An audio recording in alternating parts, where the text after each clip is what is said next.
আজি বনাবলৈ লৈছোঁ পনীৰ পৰাঠা একেবাৰে সিম্পল আৰু খাবলৈ খুবেই জুতি লগা তো প্ৰথমে লৈছোঁ ইয়াতে মই আটা আৰু লগতে ঘি এচামুচ দি দিছোঁ আৰু লগতে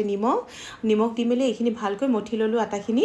আৰু নেক্সট বাউল এটাত লৈছোঁ পনীৰ আৰু ইয়াতে পালেং লৈছোঁ অকণমান বইল কৰি লৈছোঁ পালেংখিনি লগতে ধনিয়া পাত পিঁয়াজ কেঁচা জলকীয়া চাট মছলা নিমখ এইখিনি দি মেলি ভালকৈ সানি লৈছোঁ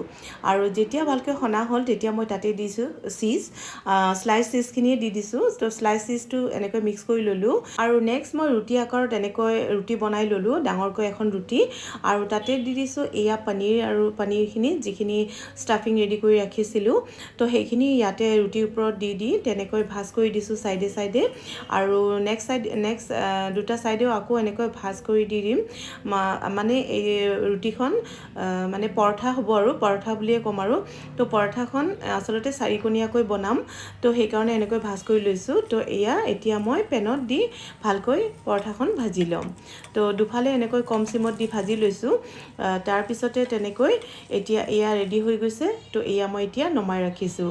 আৰু তেনেকৈ বনাই ল'লোঁ লৈ মেলি এতিয়া ৰেডি কৰিছোঁ খাবলৈ আৰু লগতে লৈছোঁ এবাটি দৈ আৰু এনেকৈ ৰেডি কৰি ল'লোঁ আজি মই মোৰ পৰঠাখন